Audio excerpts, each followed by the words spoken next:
morning, good afternoon, good evening, and good night, ladies and gentlemen. Thank you for tuning back into Let's Play Chroma Squad.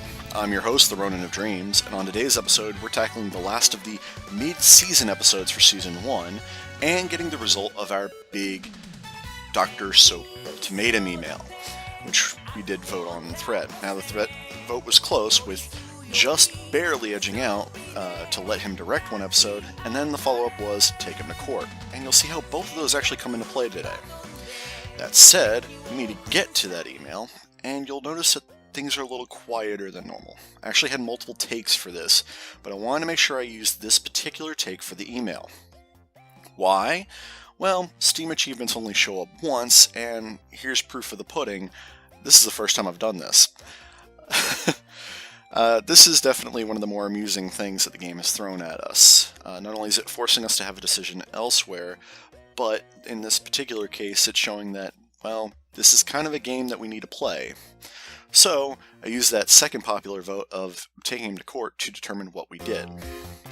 Now, as I said, because I had a couple of different recordings to get this working out, I did a lot of things off camera with the final cut.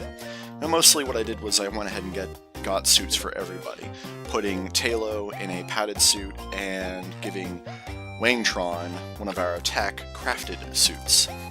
But I also did a few studio things. We're currently a Super Robot Wars inspired squad, which will last for this episode and maybe the next, and I wanted to show off the marketing mechanic. Now, I'll explain a lot about marketing during the episode proper, but here you see that you have fan power that you can spend on more options than just what the agency gives you by hiring them by default. Now, Mad Folks gives us plus 15% audience per episode, and we could boost that by another 10% for 100 fan power. Or we can go with income conversion rate, which is what I'm going to determine with. But there was also episode starting value audience from both the random choice and the magazine article. Now, if I chose those, that would mean I'd have less audience I'd have to gain each episode, and, depending on how much I had, would let me initially transform at the very start of an episode. In the episode we're recording, we actually get a forewarning that we have a guest cameo, and that will show up later, because there are a couple of cameo character effects that are relevant to this episode. Meanwhile, we have our new scenario, namely, Shiny Beaver needs a dentist appointment. I guess those buck teeth require quite a lot of cleaning to keep white. So, it makes sense that we have a 2-segment episode. In fact, that's what we have based off of that review earlier. And, thankfully, this episode continues that little campy, homegrown sense of initial season woes. Another actor who doesn't exactly listen to what we're doing. Fat Alien is actually quite nice in a sense, because we do get an alien character for our actor roster. And they are both similar types of alien. There's something to be said for keeping things consistent, I suppose. In any case, the initial setup for this particular episode isn't exactly too difficult. A team attack with 3 squad members is very, very easy to do, and the only quote-unquote difficult part is killing bread crumblers. Now, I'll be honest, some of the other recordings I did for this particular episode wound up throwing some wrenches in the works, because dodges were just happening all over the place despite low chances for dodge from many of these different characters. In fact, it touches on something I'm going to talk about when we get to the boss, because it's of using a specific skill that I haven't explained in depth. Now, you notice our marker for this episode was about 275 audience. If I used the 300 starting audience option from marketing, that means I could have transformed immediately. But transformation does have some mechanics that I like, so I usually don't want to transform immediately in my playthroughs. Your mileage may vary, but I like how everything is stacking up here. So, before I switch over to marketing, I'm actually setting up here a very specific transformation sequence. Now, I've said how when transforming, you move to the person who initiates it. But there's also a mechanic regarding your enemy placement.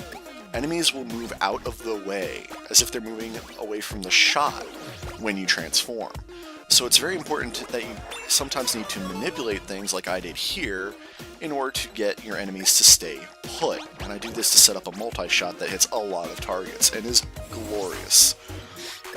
I also have a double attack here that may not have been necessary, but it was kind of fun.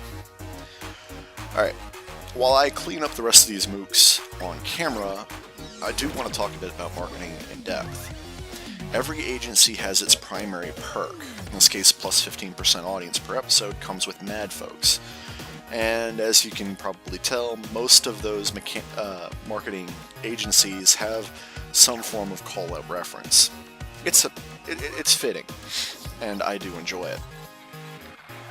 That said, each marketing agency also has 3 guaranteed aspects, and when you shop around for agencies, you'll be able to see all 3 of those default ones up front. They're not hidden. The only aspect about marketing that's hidden until you hire an agency is that random 4th option. Now, all those options will require fan power, and as you go for further seasons, you unlock newer marketing opportunities that require more fan power to enable all their options, and it just seems to progress steadily from there. Here's the multi-shot I said I was going to set up, and man, do I like it. Pistols are very satisfying for the multi-shot, and even though I believe they changed it so that rifles could use multi-shot, it just looks so good with shooting the pistols off like that I'm probably going to keep that to pistols only. But marketing gives you different ways of getting in-character boosts, but it also affects your studio level management because of income conversion rate and fan conversion rate. Now there are baseline values for both of those, 25 per 100 for income conversion rate and 3 per 100 for fan conversion rate. Now that's literally, at the end of the episode, that audience bar, plus any percentage bonuses, gets taken down and you get literally per 100 a flat rate for each. So by doing income conversion rate like I did, I went and upped my income that I'll get from this episode decently amount. Now we see in character that originally they were going to stop the episode after Shiny left, but hey, there's a neat idea. Let's make it a bit of a kidnapping. Now I like what they do here because it shows that there's more to the episodes than what we record as players, but they keep dialogue and, well, uninteresting portions of the episode creation off camera from our standpoint. And it's quite nice. But we also have our cameo.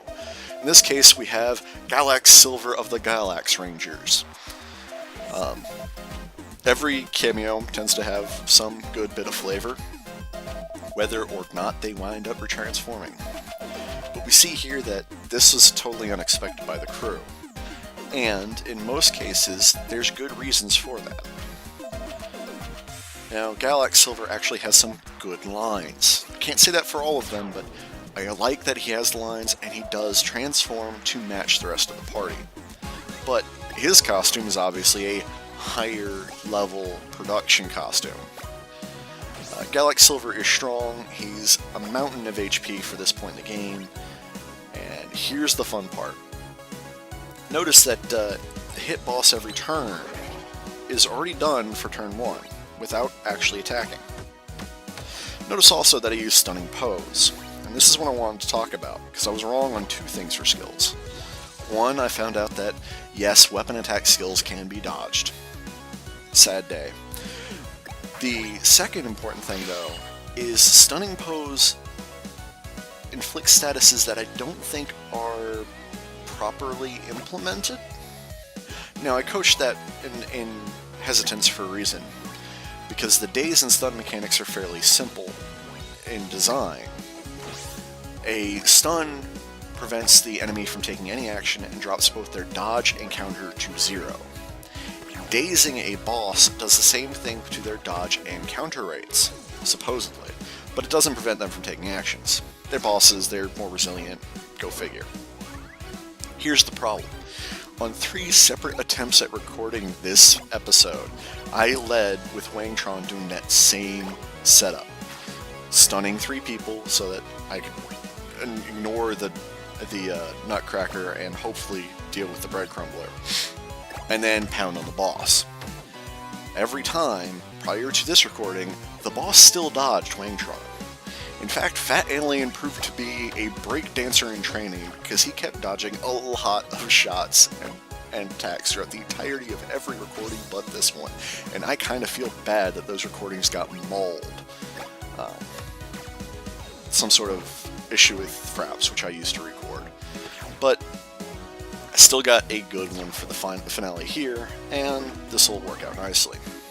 Now there's an important aspect about cameo characters. They can activate in any teamwork attack except a finisher, which is disappointing. And I will even set up on Fat Alien the scenario for a finisher. In fact, I'd do a weapon finisher. But cameo characters cannot actually contribute to those, and it's sad because it would be so awesome if you could. But at least with the weapon finisher, it makes a lot more sense that way. I don't know. I feel conflicted about it because it could have been better, but it's not, and I don't get to show off the weapon finisher this episode. But I do intend to show it off in the finale. That said, it's cleanup work, and there's not too much more to say about marketing, save for that as you get on into later marketing agency options, you're going to find yourself switching, instead of doing 3 episodes per contract, you're going to probably cut down to 1 episode per contract, which spends more money, but later in the game, money is a lot more fluid, a lot less of a concern, and you may be fishing for certain bonuses instead. Now, he shows up that arm saying he's part of the teamwork attack, but as you can see, no teamwork attack. Well, in all, the episode was light, and as a 2-parter, it flows nicely into what most episodes are. That is, 2-part episodes. Now, the 2 parts aren't exactly a minion fight and then a boss fight, but we'll see where that little theme goes when we get into Season 2 proper. We also get a little bit more dialogue about the background of the Galax Rangers, who are another Super Sentai team that exists in universe of Chroma Squad, which, as we get into future episodes, gets a little bit more interesting than that. Now, we got a fairly decent payout, and we got a Tier 2 tape and Silver tape, which is nice. Duct tape goes down in relevance pretty fast, but we also got a good bit more income. Now, it's not just because we got more audience, but because we increased our audience conversion rate for income. Now, that's pretty much it for today's episode. Next episode is going to be the finale, and that's going to be pretty large. But until we get then, I thank you for tuning in, and hope to see you back for the Season 1 finale. As far as the thread goes, we're going to change over to voting for the final squad soon, so keep that in mind for that too. But in the meantime, take care out there, and stay frosty, folks. So be